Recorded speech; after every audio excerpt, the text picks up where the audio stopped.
Hello, everybody. I hope you are doing well. Sorry I'm a few minutes late. I want to say that today's topic, I think I say this every week, but I'm really, really excited about today's topic as we gathered the most common questions around this topic of why do your numbers make you freeze? And I actually just want to say here too, I had a period where numbers made me freeze. And what I'll say is that looking back at myself then, it's not something that necessarily goes away. It just shows up in different ways. And what do I mean by that? The numbers could be larger, and even if they're smaller, it's more about what it represents and where you're working. So I'll give you an example. So yesterday we were doing a payroll process for one of our clients, and the payroll process, it was actually for bonuses. And it was off $1. Okay.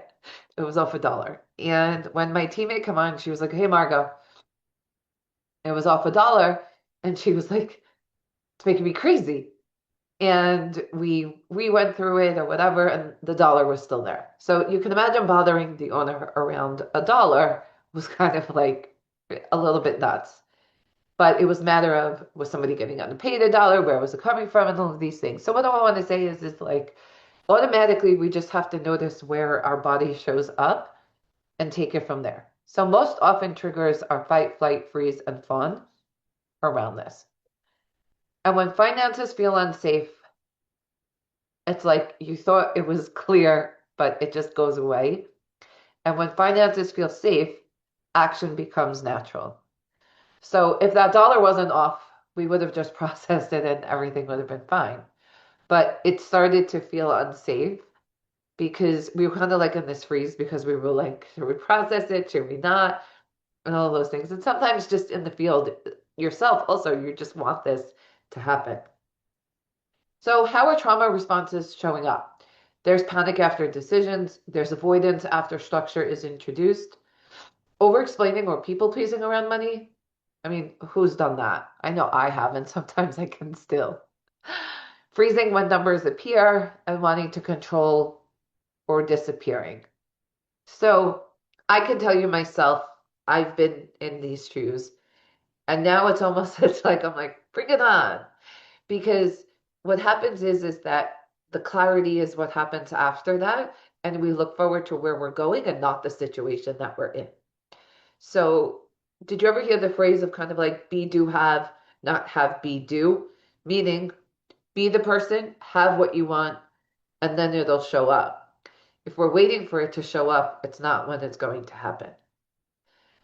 So, over explaining your situation around things, what ends up happening is that we end up thinking too wide instead of what the core thing should be. So, yesterday, one of the offices called me, the leader, one of the leaders there, and he was like, "Margot, what is our grieving policy?" And I was like, "The company doesn't have one."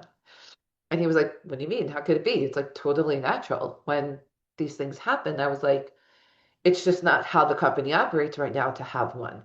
And I said to him, "Just ask the owner and just say, my mom passed away and I need X amount of days off. You know, can I get compensated for the time or in some sort of way?" And first he was like, "Should I put up like an industry standard and all of these things?" And I was like, it's just justifying.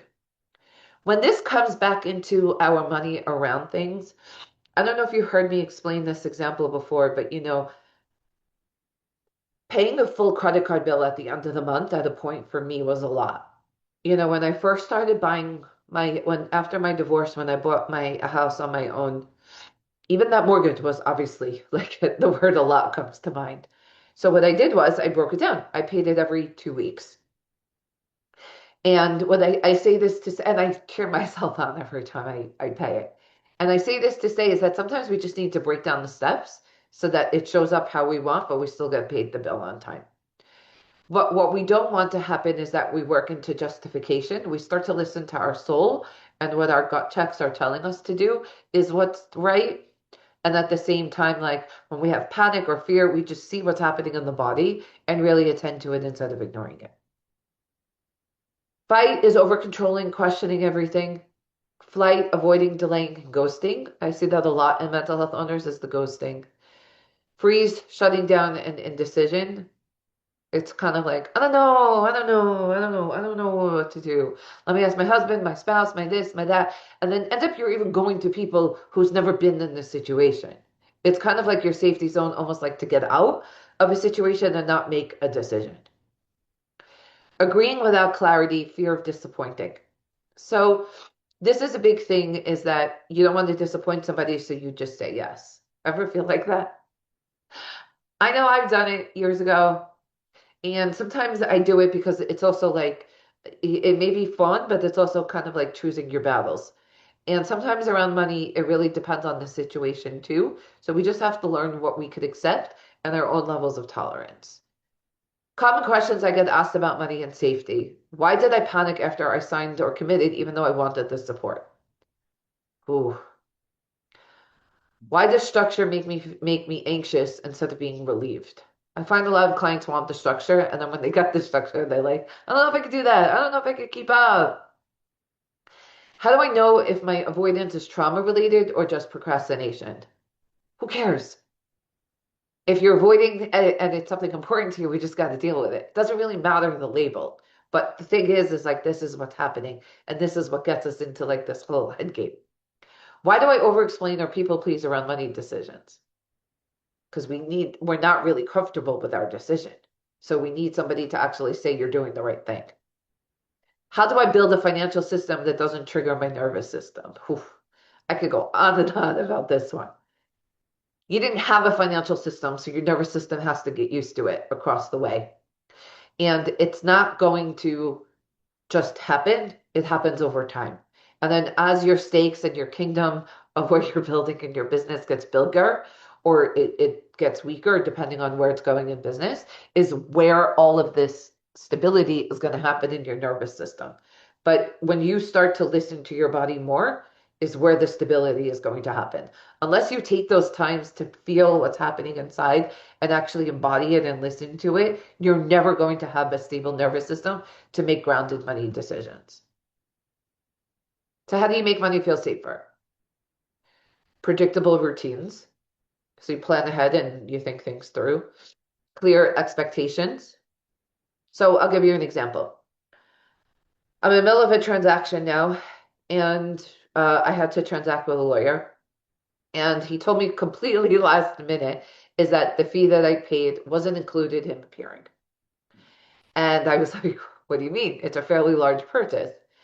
And he started to say all these sorts of things or whatever, and he was calling me, and it created all the disruption. And I just wanted to think about it. And I aligned myself and expectations, and I wrote a really clear message to him on what I have. And then he agreed.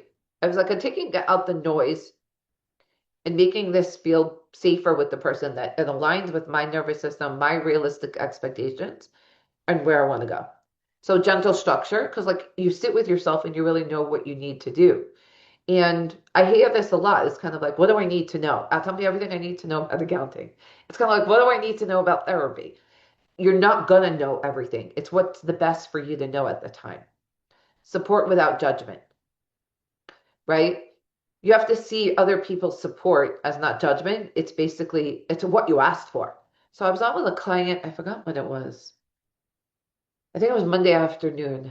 And I was asked something, and I thought it was interesting the questions that she was asking me back. And I said to her, so, like, where are you with the decision? And then she said to me something around looking around and all of these things. I was like, okay, no problem. And what I said to her was like, the problem is really not in the decision. It's kind of like if you're coming for help, why aren't you listening? Building a safe financial system, reducing surprises, spending more time around it, creating consistency, allows pacing.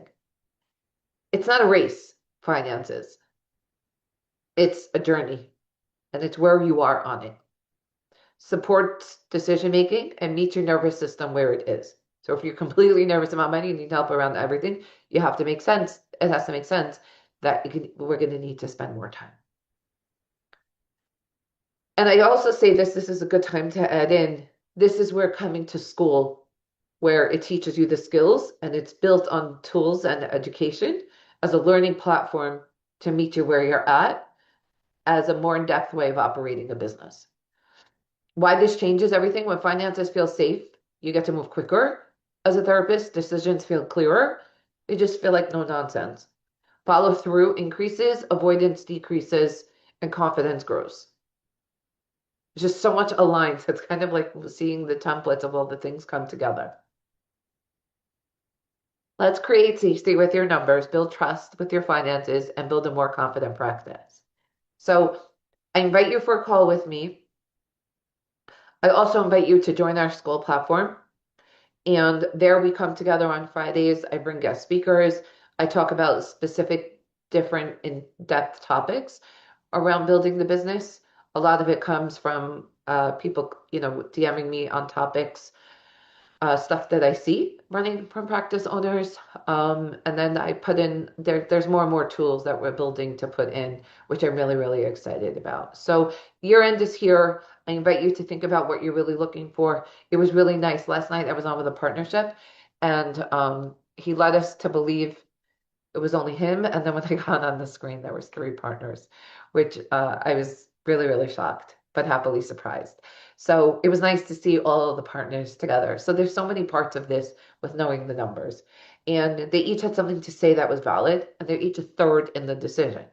So I say this is that feeling safe with your numbers, and building trust, meet yourself where you're at, and just remember, going back to the changes of what happens, it's like things just align. And let's say you're in some of these common questions, or you're a lot in ghosting. Okay, it happens, right? What's more important is what you do from here, because it's not the tax man, it's making friends with money so that you can have the best business possible that suits you and your family. Because most of the time, 11 out of 10 people tell me it's around paying taxes, but there's nothing to do with that. It's usually just bookkeeping. And I can solve that with a tool. I can solve that with outsourced bookkeeping, but it's meeting you where you're at so the next steps become even easier. So I talk about this a lot around money safety, because the word a lot comes up when it comes up for everything. Oh, that's a lot of money for a tax return. Oh, that's a lot of money for bookkeeping services. Oh, that's a lot of money for that shirt. All of these ways. We can go into Starbucks and we can drop $6, $7 for like a latte. And then we could also go into 7-Eleven and get it for $2. But we make that choice. The other night I ordered dinner with my daughter. And I haven't ordered like a Snapple in like ages, but I saw it on the menu and I was like, I have to have one. It was 3.75. I thought it was wild. I thought it was insane, that 3.75. And when I told my daughter, I was like, hey, let's order. And she's like, what? I just wanted it. But it was within an awareness. So sometimes we make this awareness and then we're like, what did we just do? But sometimes you just need to do it too. So it's okay no matter where you are, but where this comes into business, this whole topic of conversation is that you could be holding back on taking fees from clients or increasing your rates because you're afraid of numbers, or that tax bill is like sitting in your drawer. There's all sorts of things that I could think of why that happens. Maybe you're not talking to your partner, or you're not doing the hire. What's important is that whatever the problems are, let's prioritize them and not make the numbers and money the issue. I look forward to your feedback. I hope you enjoyed today. As always, any questions, let me know. And I look forward to talking to you soon.